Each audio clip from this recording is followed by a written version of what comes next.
Сәлем достар, менің каналыма қош келдіңіздер. Бүгін сіздермен өте дәмді әрі тез дайындалатын торт жасайтын боламыз. Ал енді торт жасауды бастайық. Бізге ең алдымен 3 жұмыртқа қажет.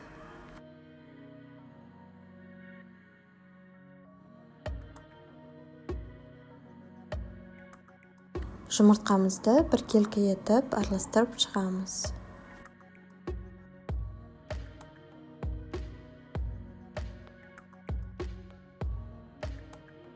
Енді осының үстіне жарты стакан қант қосамыз. Барлығын біркелкі етіп араластырып шығамыз.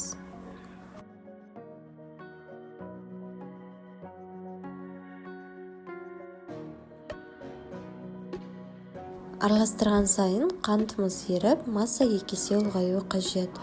Сол кезге дейін жақсылап араластырамыз. Енді осының үстіне 100 грамм сары май қосамыз. Сары майымызды ертіп алуымыз қажет. Ерітілген сары майымызды жаңағы жұмыртқа мен қант қосылған массамызға қосып, барлығын жақсылап біркелкі етіп араластырып шығамыз.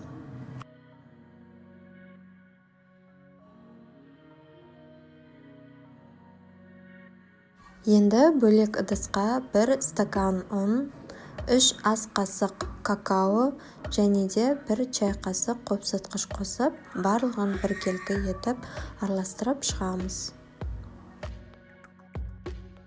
Енді сұйық массамызға жаңағы дайындаған сухой ингредиенттерді біртіндеп қосып, араластырып шығамыз.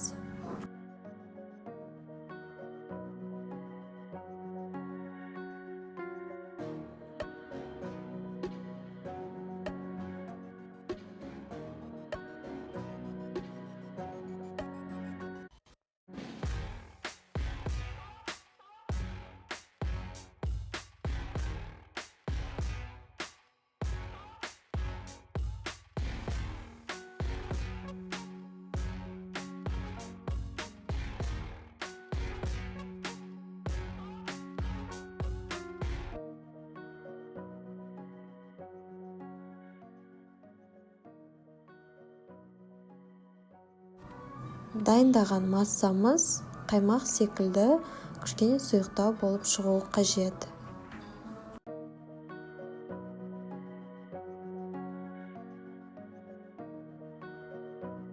Енді пергамент қағазға 3 қасықтан салып, домалақ формаға келтіріп шығамыз.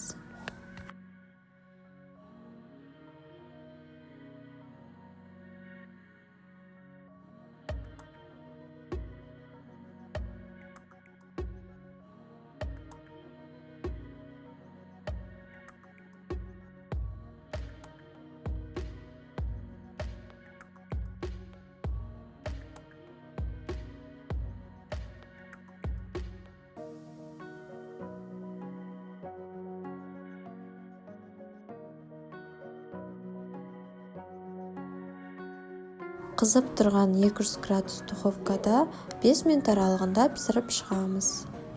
Менде осындай бөліктен 5 бөлік шықты. Барлығын видеода көрсетілгенде етіп, домалақ пішінге келтіріп, пісіріп аламыз.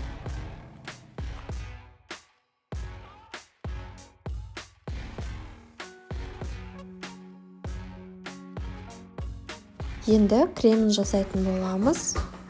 Кремі үшін бізге 1 вареная сгущенка қажет және де бөлме температурасындағы 100 грамм сары май қажет болады. Сол екеуін біріктіріп, жақсылап араластырып шығамыз.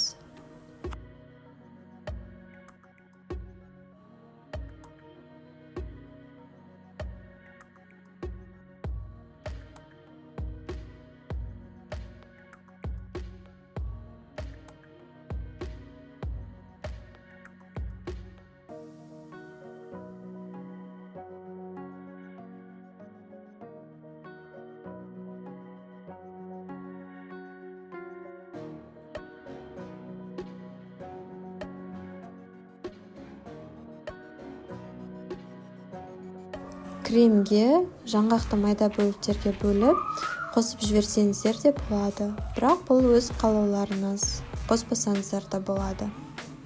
Енді барлық бөліктерді арасына крем жағып, біріктіріп шығамыз.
Осымен біздің тортымыз дайын болды.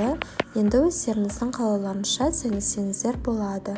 Мен жаңғақ және шоколадпен сәндеп шықтым. Осы рецепт бойынша дайындап көріңіздер, барлықтарыңызға ұнайды деген ойдамын. Ас болсын!